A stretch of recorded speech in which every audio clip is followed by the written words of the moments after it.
weekend. And we had a little taste of warmer weather yesterday, which was refreshing, so always good. So as far as today goes, we have a few things to cover. The first thing on the agenda is approval of minutes from prior meetings. Is there a motion or a question? Representative McDonald? I have a couple corrections.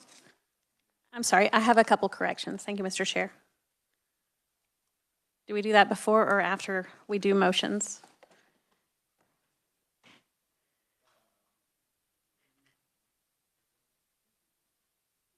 How about I make a motion to approve the minutes and then we have discussion? How's that? I'll take that motion. Okay. Is there a discussion? Representative McDonald. Thank you.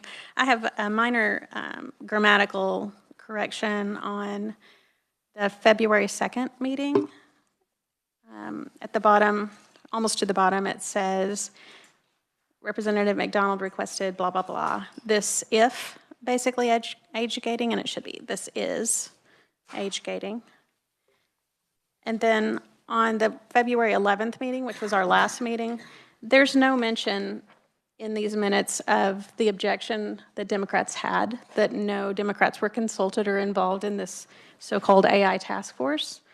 And I would like the record to show that we were never consulted nor invited, and we continue to be excluded from that.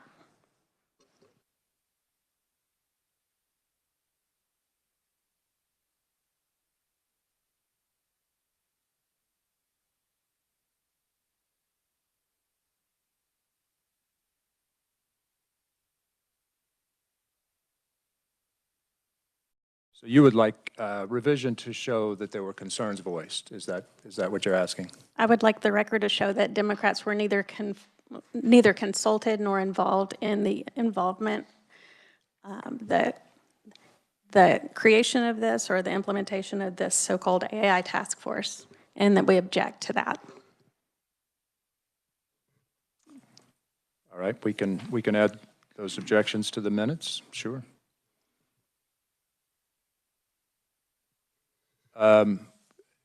Any other conversation about the minutes? Yes, Representative Esau. So normally with minutes, we don't go into all the minutia of the conversation. We just say what was presented and if there were any votes taken, that sort of thing. So, and I was just looking through here trying to see, I don't think we usually go into a lot of detail on what each person says. I'm just trying to be consistent, not, I mean, you could say that concerns were presented, that it didn't seem to include something like that maybe, rather than all the details of, just a suggestion. Certainly. I mean, we don't have to approve them today. We can come back and discuss the making amendments, or, you know, as I said, I'm happy to put in there that there were concerns voiced. Representative Brunk. Just as a point of clarification, I don't remember that conversation coming up when we ran that bill about the Democrats being excluded. Was that, if it was, I just don't remember it. And so I think my point was going to be that if the conversation didn't come up, it shouldn't be part of the minutes for that day, but the minutes for today would include your concerns. So it's not like it gets excluded from the minutes. It's about putting it on the appropriate day. That was my comment.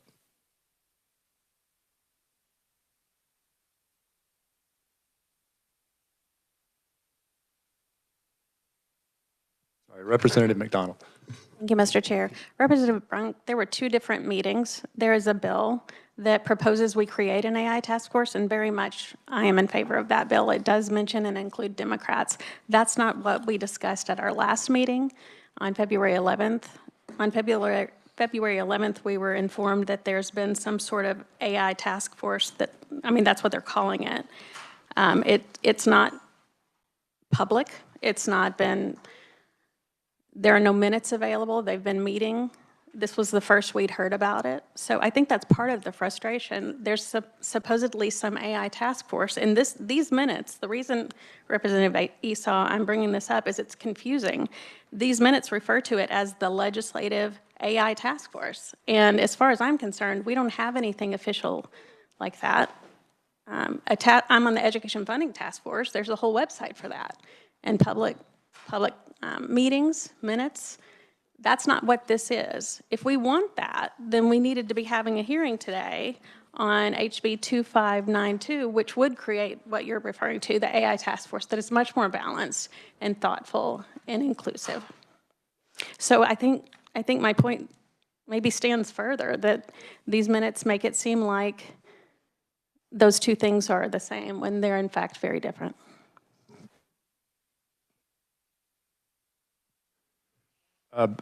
First, a question. You say it says in here it's the Legislative Task Force. Where are you looking and seeing that? Sorry, I'm mumbling. Where did you see that?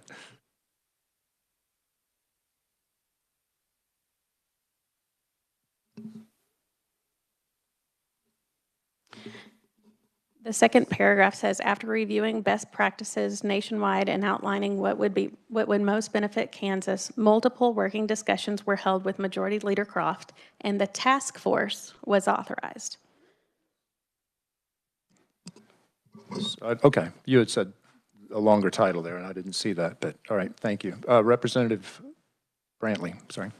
Thank you, Mr. Chair. And that day, I also brought up a question of whether this was an official committee that would need minutes and such. And Representative presenting said, no, it was not an official committee. So I don't know what the process is for establishing that as an official committee. Yes, those things were mentioned, and we didn't litigate that. We listened to the presentation, but back to the minutes. I mean, I'm pleased to and happy to put in those concerns and before they're finalized. So do we go ahead and approve them now and make that change? You comfortable with that, or do we need to defer? I'll take your word for it, and I'm happy on your word to go ahead and follow through with my motion to approve all of the minutes as amended. Thank you. A second? Seconded by Representative Brantley. The minutes are approved as, what was that, a hypothetical revision? Conceptual revision. Oh, I'm sorry. All in favor of approving the minutes? Aye. Any objection? All right, thank you. That's usually a fairly milquetoast pasta thing on the agenda. So, all right. Let's see. The next order of business is we're going to work 2574. We did have a hearing on that. I don't remember the date now, but if you remember, this is the one that Representative Hoffman came and spoke to us about. This is a bill that came out of the Joint Committee on Information Technology.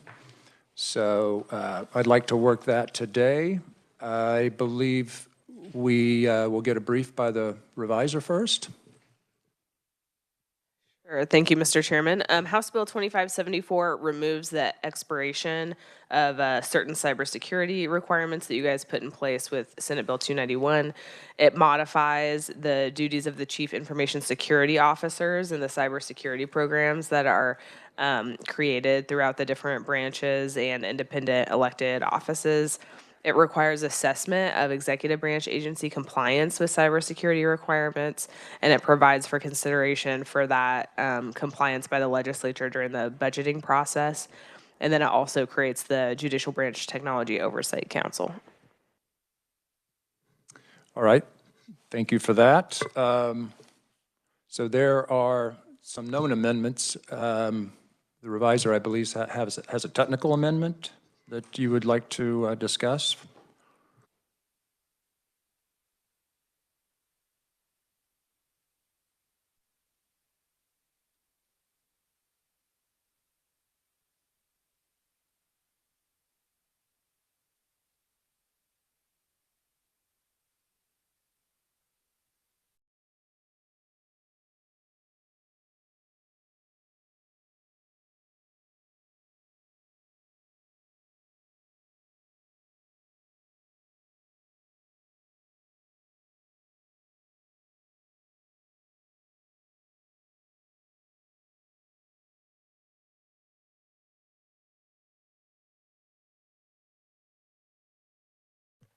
Thank you, Mr. Chairman. So this one just has a couple technical fixes. On page 2, the statutory term for the judicial branch CISO is actually just the judicial CISO. That's what we use. So we should strike the word branch there. And then on page 13, that of should be for. I would note, as I'm doing the committee report, I might run into additional typos or things. So if you would give me the kind of leeway to fix those things that are purely technical, that would be great. Okay, thank you for that. Is there a motion on the amendment or discussion?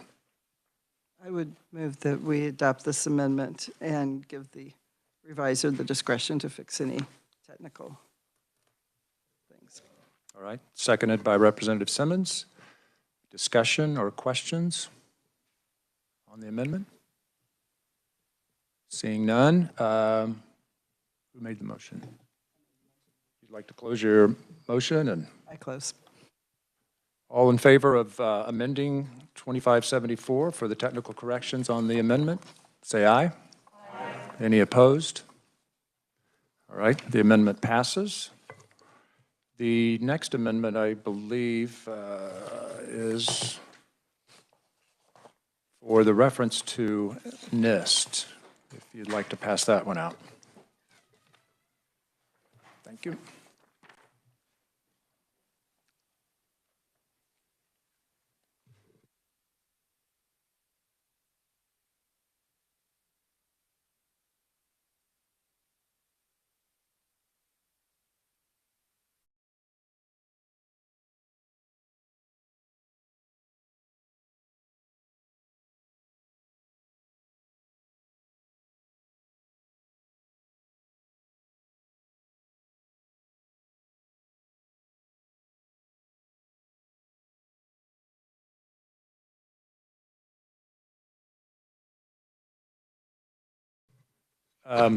So I can offer a few comments on this one. I know as we had this bill in JCIT, Representative Bourgeon is also on that committee. I may be missing someone, but there was thought about what we put in statute. So as it is originally written here, as you'll see in many places, it refers to NIST, which is a nationally recognized government agency for this kind of work. But it specifically referenced National Institute for Standards and Technology, which is NIST, and it specifically referenced version 2.0. There was concern that that will evolve. So right now, that may be the gold standard, but in future years, it may not. And then we'd have to go back and change statutes. So I'm kind of taking a layman's version of this. So instead of specifically citing, then it just is revised to say a nationally recognized standard for government entities. Reviser Scott, do you have anything additional? So as you can see, it's in several places as the bill, just as a refresher, is structured basically that it kind of goes through all the elected offices and then it goes through the judicial, executive, and the legislative branches. So there are several places where that is referenced, and that's why it appears so many times. So any questions or conversation about the revision or the amendment? Representative McDonald. Thank you, Mr. Chair. I understand that NIST is like the gold standard right now. Are there any competing, anti-NISTs or some other entity that might become, encroach into our cybersecurity framework? Or is it basically going to be NIST? We're just not going to call it out. There are others. I don't know that I can offer what those are, but I know in the conversations that we've had. Reviser, do you know, or research? I can't quote one right now. Mr. Chairman, I do not know of one, but the statute, would just allow any of those CISOs to use anything that, they're kind of deeming is nationally recognized for governmental entities. And once these cybersecurity programs are set up and on whatever structure they are, they will be reviewed, of course, by the governing body, which is, as we'll talk about in another amendment, there's something called ITEC, which is on the executive branch, and then we're going to have a legislative and judicial. So it'll be reviewed there, so there will be review to say, wait a minute, what are we using this anti-NIST instead of NIST. So if that makes you more comfortable, it is just intended to be a generic reference for flexibility in the future, even though right now, you're right, that's where it's at. I appreciate those checks and balances. Thank you. Representative Oropesa. Thank you, Mr. Chair.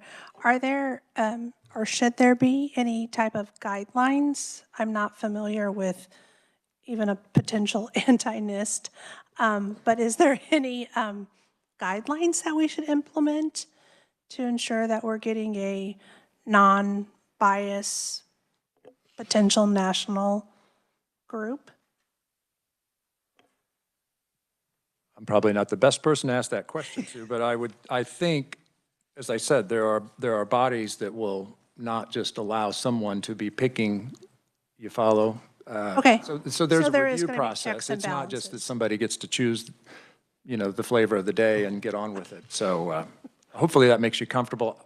But I don't company know of what the day. additional guidelines we could give other than calling it a nationally recognized, which is a fairly small subset of agencies, so. Representative Esau, I'm sorry. Additional questions, Representative? I was wondering if research or anybody had any additional information, thoughts? James Fisher, Kansas Legislative Research Department. The only one I'm aware of off the top of my head is the Center for Internet Security, which I believe is, I don't want to overstate it, but it tends to be for like smaller entities that will leverage, or they'll leverage NIST and CIS in tandem. Like one's the technical and one's like the why and the how situation. So. I'm seeing a nod from the audience from people that would really know that answer, and we can call them up if you'd like to. I don't know if it's normal practice to call someone up, but to the extent that I can't give you specifics. I think I'd like comfortable? a brief explanation, please, and thank sorry? you. A brief explanation, please, Okay. and thank you. Would you mind coming up and just kind of sharing with us what are nationally recognized in lieu of NIST kind of places? Sure, thank you. John Godfrey, Chief Information Security Officer, Executive Branch. So you are correct. One of the other well-known ones is CIS benchmarks, and those are generally for smaller organizations, smaller entities, less complexity. So it's a good starting point, but usually when we look at like whole of state or state government, we're looking more towards NIST, and that aligns very closely to what we see in the national government. NIST is actually a consensus-driven process for those standards. They bring industry, academics, people from all over, and they meet and discuss and debate, and they work through those standards to get us those standards. They're not only nationally recognized, they're also internationally recognized, and I think that's an important distinction as well, because there are a lot of people outside of the US that refer to those standards and use those to adopt with their cyber program. Separate from that, you may hear some things like ISO 27001. That's usually used more internationally than what we see here in the US. And so again, kind of NIST is really where I think most of our focus would be related to the standards appropriate for state government. All right, thank you. Thank you, Mr. Chair. Thank you. Sure. Thank you for stepping up and giving us clarification. Appreciate it. Okay, any further conversation or questions on this amendment? Seeing none, do I have a motion? Representative Esau. Thank you, Mr. Chair. I move that we adopt these amendments in this amendment, these changes. Seconded by Representative Simmons. All in favor of the amendment, please say aye. Aye. Any opposed? Okay, thank you. So that amendment is passed. We'll move on to the next amendment, which I believe is clarifying audit language.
Reviser, would you like me to explain? I can take a shot, or you can, why don't you go ahead? Thank you. Thank you, Mr. Chairman. So this deals with a couple of the issues that were, well, at least one of the issues that was raised in testimony by the Legislative Division of Post Audit. So throughout, you'll see where the audit language requires periodic audits of the cybersecurity program. And so we're changing it to periodic audits of the department's compliance with the program or the branch's compliance with the program. So that way it's an actual audit of the department or the branch or the agency, not just the program itself. And so you'll see those changes throughout in each place where we require those audits. On page 17, we're also ensuring that the assessments that are conducted by the executive branch CISO on the executive branch agencies are also confidential and not subject to KORA. On the top of page 18, that's where we talk about the CISO coming up with a schedule to conduct the assessments for the executive branch. Right now, on line 2, it says that they may establish an assessment cycle, and this changes that may to shall so that they're required to establish that assessment cycle. And then on page 21, right now, the report on those assessments is going to Senate Ways and Means and House Appropriations, and this would add the Joint Committee of Information Technology. All right, thank you for that, Natalie. So again, just given the structure of the bill and the way it walks through the elected offices and then the branches, then it appears many places here. But basically, this was some testimony we heard from Legislative Post Audit, which it was talking about assessments and audits being done of the program rather than the actual compliance of the agency to the program. So we're just clarifying that the mission is to get an assessment and periodic audits of compliance, not of the program itself. So that's really what's here. And as she said, one other place, what was that one? Oh, we wanted to make sure that whether it's an audit or an assessment, that they are confidential, because obviously they would be indicating where there were weaknesses that needed to be shored up and that wanted to be held close. So with that, do we have a motion on the amendment? Representative Esau? Thank you, Mr. Chair. I would move that we adopt these amendments. Is there a second? Seconded by Representative Simmons. What a team up here. Boom, boom, boom. I like it. All right. Yes. Now, any discussion or questions on the amendment? The reviser has a point. Thank you, Mr. Chairman. I think we actually have a technical amendment that's needed to this amendment. But so we added the Joint Committee of Information Technology on that second round of reports of the assessments when it goes to the budget committees. But I think actually the intent of Representative Turner was to also include them when they're reporting to the Legislative Budget Committee, that first report, because that would be in the interim. So that's JCIT would also obviously want to get that report. So I think we should include them in that reporting as well. It's the page actually isn't in your balloon, unfortunately, but it's on page 20, which might be in one of the other balloons, but right now it just says that the CISO shall report to the Legislative Budget Committee any executive branch agency that's not making progress on their written plan of action and milestones. And I think that probably Representative Turner intended to include JCIT in that report as well. Correct. So, yes. So there are assessments done. Those aren't necessarily third-party audits, but assessments, and that's what the topic is here. As she says, those should also probably go to the JCIT. So, good catch. Where are we at? We're on conversation and discussion on the amendment. Any questions? No? Okay. I'll amend my motion to add the technical change that the reviser pointed out to us. Okay, fair enough. Representative Simmons, you're second in the motion. So all in favor of the current amendment. I don't know how to separate these. The amendment proposed, say aye. Any objections? Say no. Okay, thank you for that. Amendment's passed.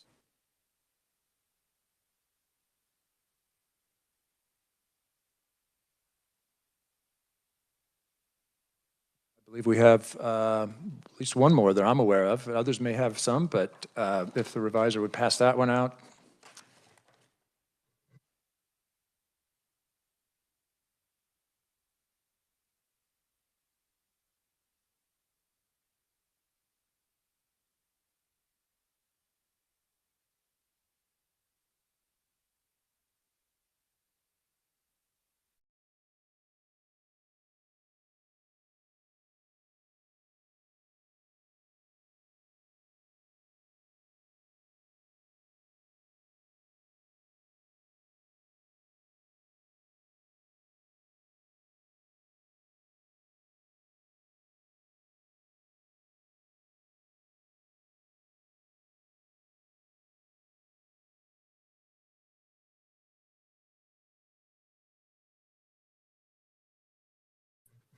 Do you want to give us an overview of the amendment, please? Thank you.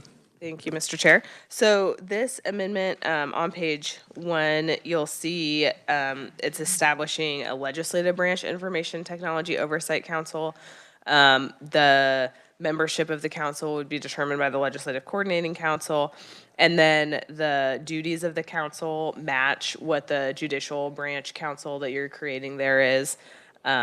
So they would set standards and goals, establish technology policies, approve strategic information technology plans, oversee IT projects, evaluate IT and cybersecurity programs, and then support the legislative CTO and CISO. The second change is related to CAPERS, the changes on page 4 and 19. You'll remember that you got testimony from CAPERS asking them to be exempted from the cybersecurity consolidation. And so what this change would do is actually put CAPERS under the treasurer for purposes of their cybersecurity programs. So you'll see in the treasurer section, the CISO for the treasurer is required to develop a cybersecurity program for the office and for CAPERS. And then all cybersecurity services for CAPERS shall be administered by the Chief Information Security Officer within the office of the state treasurer. And I can take any questions. All right, so again, I thought you did a great job of explaining it. The original bill as passed out didn't have a legislative version of this Information Technology Council, so this establishes that. And she mentioned CAPERS, and because of the nature of their work, the treasurer works very closely with CAPERS, so rather than just kind of leaving them all off on their own, we thought it was an option to put them under a treasurer for purposes of cybersecurity only. So with that, I'll take questions. Representative Riley. Thank you, Mr. Chair. So I don't have any problem other than any of this amendment. Just, do we have any kind of a fiscal note or anything because whenever we create something new, then we have side financial kinds of things that might happen because of adding this. And so just wondering if there's some financial impact on this. I think there's, Diane, did you put the fiscal note in? There is a fiscal note that came out very late, February 12th. When was that? Was that Friday? Thursday? I'm lost. Thursday. All right. So, but it is, I believe, in your packet there.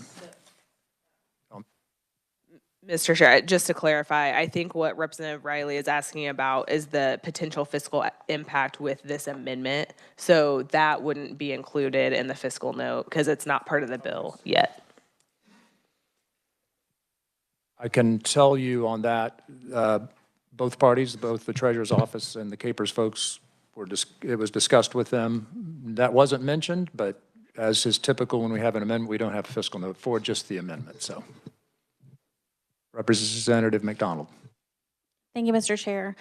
When we originally had this bill, I noticed in this section that the Chief Justice chooses the people who are on the Judicial Branch Technology Oversight Council, which I think is awesome. and appropriate. I just want to point out that our new section here in this amendment gives that authority to the LCC, which I think is also appropriate. And I would just point out that this is best practice, and that's not what was done with the AI task force. So I support this amendment. Thank you. All right. Thank you. Any other conversation or questions on the amendment? Representative Simmons. Thank you, Mr. Chair. Is there any practical reason that we couldn't maybe table this for a fiscal note and come back for a meeting at the rail? A meeting at the rail like this afternoon? Well, whenever you would want. But I'm also interested in the fiscal impact of this. I totally support it, but it would be nice to have a dollar amount to it if we have the flexibility in the schedule to do that. Well, I'm just, what particular area is it that you're thinking? I don't know that there's any real heavy lift here that is going to generate a fiscal note. Just on my observation, I'm just curious what you're thinking is going to be heavy. Well, candidly, I don't know, which is why I think it could be helpful.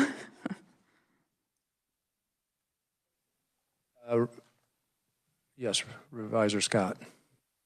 Thank you, Mr. Chairman. As you're discussing this possibility, whether to potentially wait, I do just want to remind you that today is the last day for committees to kick bills out of committee for the committees that are not exempt from the deadlines. So if you didn't kick it out today, you'd want to try to get it blessed or, yeah. Okay, that's very helpful. In that case, looks like we're going to be doing some homework, Representative Riley, on our own. Yes, Representative Bourgeon.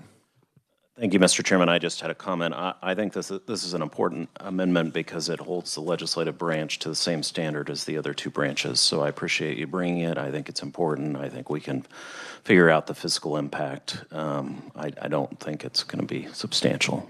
Thank you, Mr. Chairman. Yes, I agree. That shouldn't be anything heavy. Representative Howerton. Thank you, Mr. Chair. And just to remind, or maybe the question is, has this been heard in the Senate yet? The original bill has been heard in the Senate. This bill is coming through the House, so. So it still has to go to the Senate? Yes, so there would that's be still exactly time to make those amendments on the Senate side. So thank you. Okay. Good questions and conversation. Anything further on the amendment? Otherwise, Representative Esau, would you like to move your amendment? Your motion? Thank you. I move my motion to, assuming that I made a motion, I move to adopt this amendment. All right, seconded by Representative Simmons on the believed we had a motion. So, but I do think you did. We've had a few here, so it all clouds together. Any, all in favor of the amendment, please say aye. Aye. Any objections, please say no. All right, thank you. The amendment passes. Any other amendments or conversation on the bill? Seeing none, I'd entertain a motion on the bill. Representative Esau? I would move that we pass, could I ask the revisor a question first? Have we made so many changes that you need a sub, or just leave it as is? Thank you, Mr. Chairman. Representative Esau, I would just leave it alone. Yep. I would move that we pass House Bill 2574 as amended, favorably for passage. All right, thank you for the motion. Second, Representative Simmons. Any questions, comments, concerns? Otherwise, all in favor say aye. Aye. All opposed say no. Okay, the bill passes, or the motion passes. Thank you. All right, let me, just a second to get rid of this paper.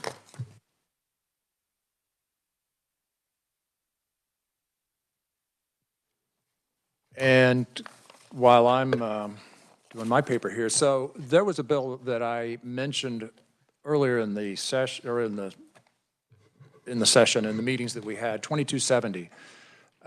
It was one that was passed by this committee and then came back to the committee, there were concerns from both legislative and the judicial branches that it infringed kind of on some of their abilities to do the things that they felt they needed to do. So it was sent back after it was passed out of the House, or passed out of this committee, it was sent back, and it's been sitting in committee. I had asked if we could find, for the parties to get together and find some language that might work for all, that we would continue to move this. So I didn't get that word until late on Friday, so it didn't make the agenda. But I guess what I'm asking is, if there is no objection, I'd like to go ahead and work 2270 also. Any concerns or questions on the committee? Okay. And I believe, Diane, you gave copies of the bill to all, so it's a fairly short bill. Revisor Scott, do you brief us on this one as well? Thank you. Sure. Thank you, Mr. Chairman. So House Bill 2270 would authorize the Chief Information Security Officer within the executive branch to receive audit reports. And it would also update some statutes related to the services that are provided by the Chief Information Technology Officer, specifically related to telecommunications services and some of the cloud computing, updating some of that language to account for things like software as a service and some of the more modern IT services that are provided.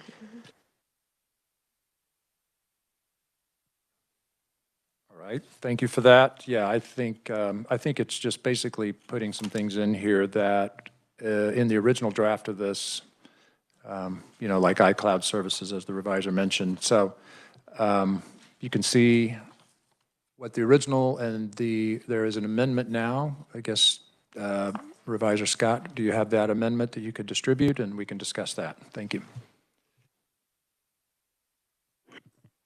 Do we need a motion and a second? On working on Amendment? the amendment? Yeah. You haven't seen the I amendment mean, yet, don't but we will. to work it, or did we already do that?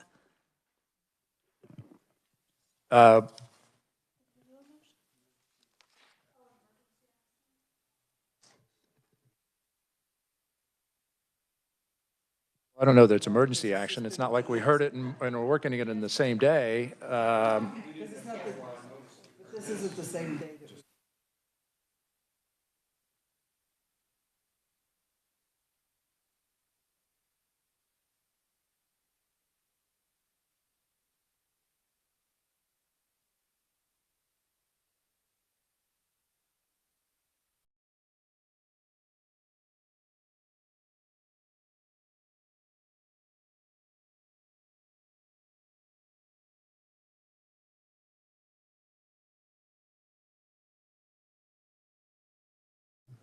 All right. Okay. Reviser Scott, Representative McDonald has a question. Thank you, Mr. Chair. I was just wondering if the reviser could go over the amendments that we made last year, because I've written down here that we amended it, but it was a year ago. So I could use a refresher.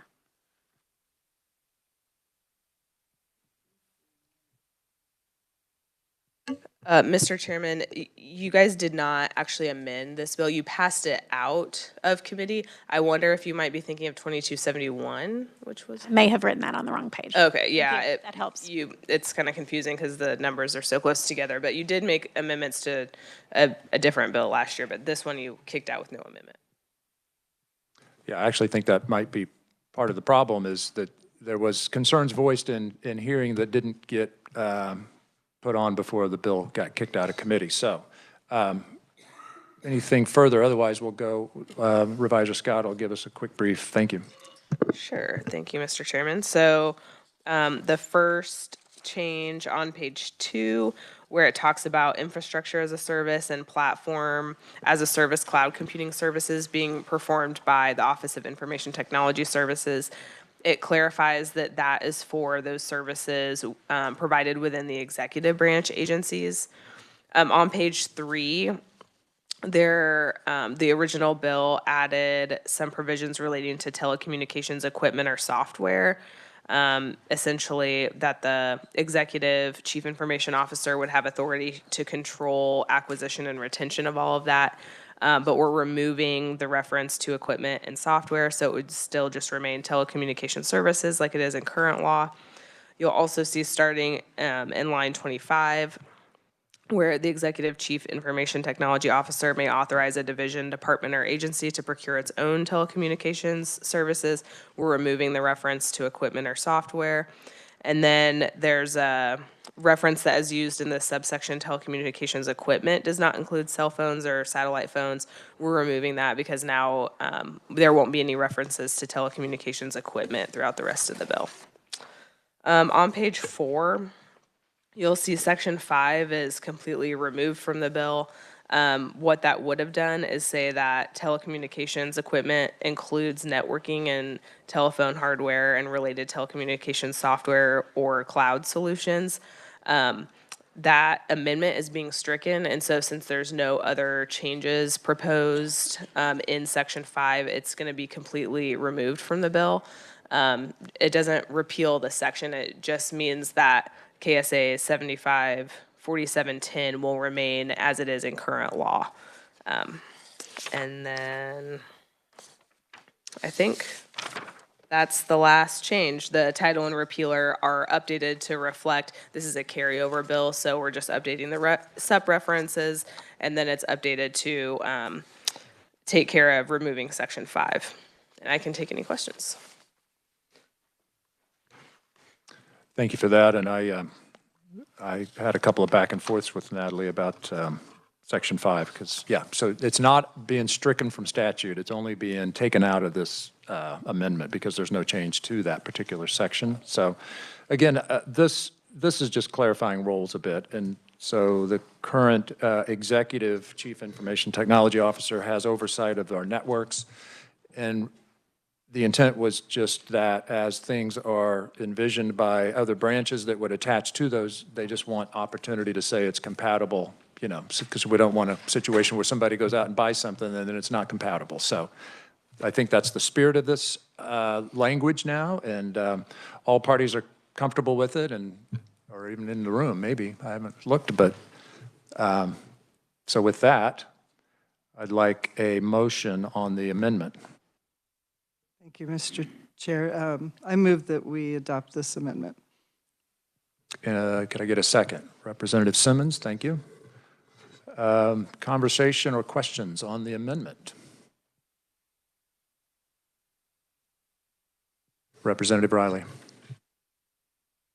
Mr. Chair, and I will be voting for this. It just, when I looked at the agenda for today, I didn't see this on the agenda, so I didn't have any chance to prepare. Not that there's really a whole lot of changes. I just came at me too quick, and so didn't have a chance to prepare, you know, that kind of thing. Thank you. Well, and that's why I tried to preface this whole conversation with the fact that the parties agreed late last week. In fact, Diane, I think, was already gone on Friday by the time I got out of committee and got back, so we couldn't get out a revised agenda. But I did want to throw it out before we even worked it, that it, if you have objections. But yeah, I don't think it's horribly controversial. Hopefully that's a shared view. So any other questions or conversation on the motion to amend? Representative Droege. I just want to make a comment. I think we're all working towards making the administrative branches more aware of what's going on, because they're not taking the concern of cybersecurity to the effect to pass it on down through their ranks. And everything we're doing here today, and I wanted to say it out loud so that I think that that's what we all intend. Thank you. Yeah, thank you for those comments. And a bit of history would be that's kind of what the origin of SB 291 was a first shot at that. The bill we passed earlier, 2574, is kind of a, you know, it was felt that the first was too much of a one-size-fits-all. 2574 has got a lot more flexibility in terms of understanding the nature of the data in each of the agencies and what level of security there needs to be, and given flexibility. So thank you for those comments. I didn't give that background earlier, but anything else on 2270? If not, you'd like to close your motion? Thank you, Mr. Chair, and I'll echo that. I know as we're going through it, it seems a little technical and confusing, and the idea is to get us all on the same page and to make sure that cybersecurity is being addressed in all the various agencies and branches of government. So I'm glad we're making the changes that we're making, and with that, I close on my motion. All right, thank you for that. Committee, all in favor of amending 2270, please say aye. Aye. Any objections? No? Okay, with that, the amendment's passed. And any other business from the committee? Oh, I always forget that. All right. So how about the bill itself? Anybody want a motion to get that thing passed? All right. Representative Esau. Thank you, Mr. Chair. And you've done an excellent job having, learning on the job here. So thank you for taking charge and making sure that we could get some things passed out of here this year. I move that we pass House Bill 2270 as amended favorably for passage. Seconded by Representative Simmons. All in favor say aye. Aye. All opposed, no? Okay. Would you like your vote recorded? All right. Well, thank you for that. Okay, now I'm going to give my closing comments that I started prematurely doing. Representative McDonald. Thank you, Mr. Chair. I was wondering if there's any appetite or if you intend to ask for HB 2592, the AI Task Force bill, to be blessed. I feel like in light of recent conversations, it's a much better fit and a more deliberate, thoughtful approach to creating a task force for this really timely and important subject. We can discuss that further, but I feel like there's something already set up, and if we pass that bill, it's not going to take form until some future point. So my thought was let that thing incubate, and then it could morph into that at some point. Representative McDonald. Thank you, Mr. Chair. I guess my argument would be that if we want to put something in statute as soon as possible, we could. And what we have right now is not remotely transparent. We're not really sure what we have, and it most certainly was not created in the traditional sense that we create a task force. There's no statute that allows for it, and therefore no funding that goes towards it, no transparency. So I know that I've been beating this drum pretty hard, but I feel pretty strongly about this. So if you would consider that, I would appreciate it. Thank you. Yes, and we can talk more about the pros and cons of those approaches, because I have thought about that, had the conversation. So yes, Representative Riley.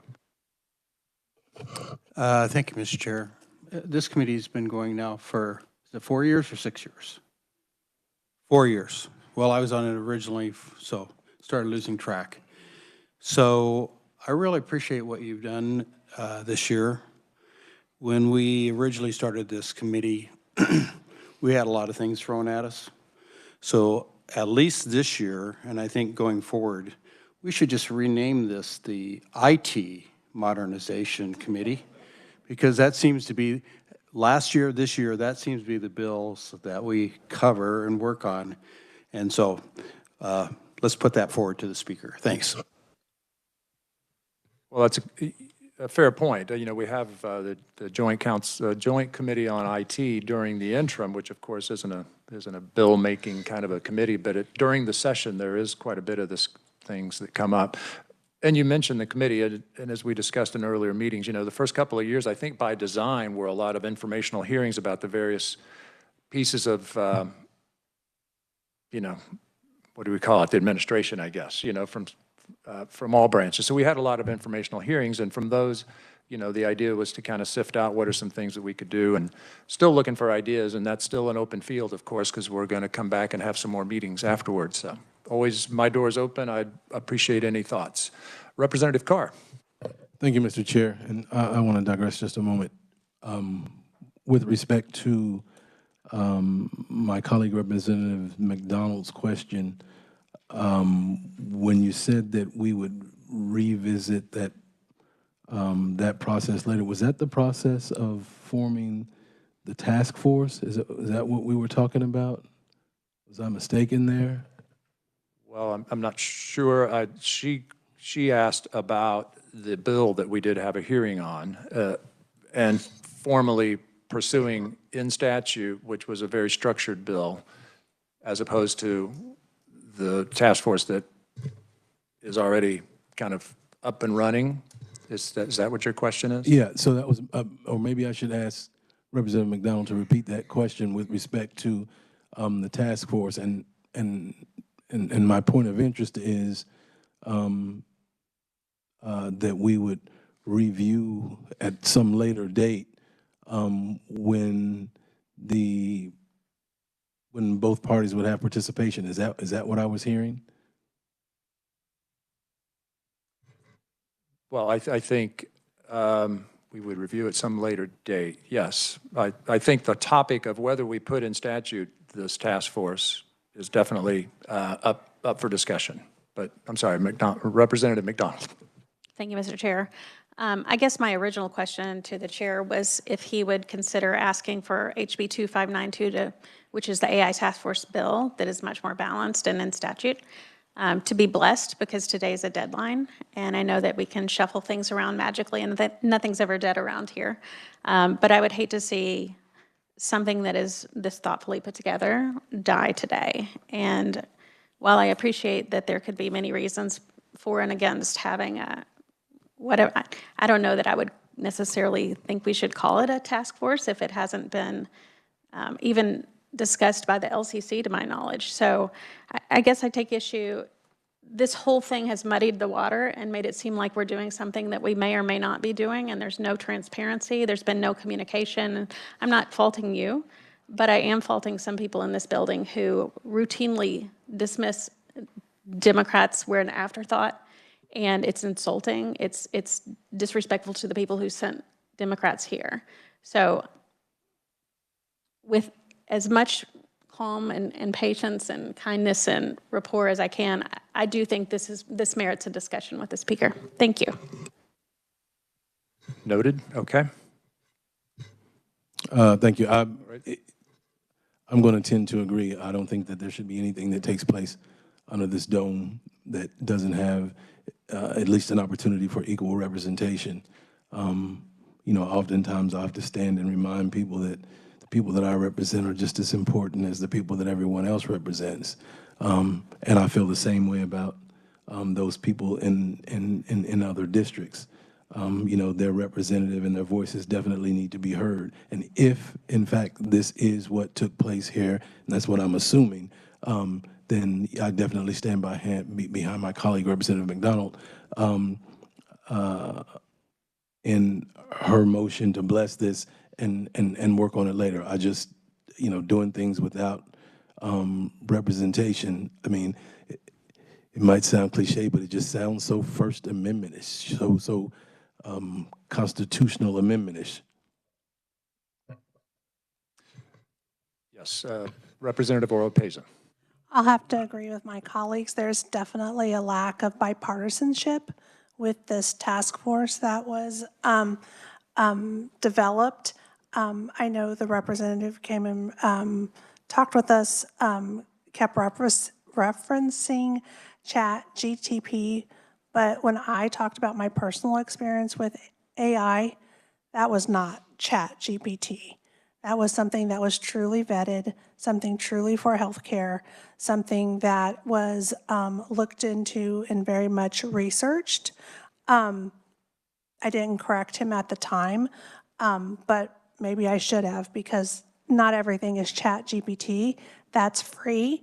And when you truly want something that's worthwhile, when we look at these types of things at a legislative level, which we truly want quality, does cost money to ensure that we are getting quality from what we are using to try to help our process in general. Thank you, Mr. Chair.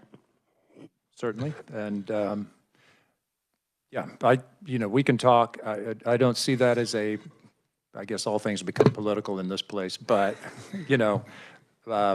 maybe in the shorter term we could get some representation on there. Maybe that's a quicker path to take, and because I don't think there's anything partisan, but I know that others view it differently. Yes, Representative Simmons. Thank you, Mr. Chair. I struggle to think you would ever do that, candidly, I can't imagine it, but some people would. And I just want to echo my colleagues' concerns. And if there's any way that we could seek to ensure that representation, whether it's in a short-term thing or with more longevity, I would support that completely. And I look forward to more conversations. Thank you for that. And anything further? Not seeing it. Having completed our work, then we are adjourned, and see you all on the floor. Thank you.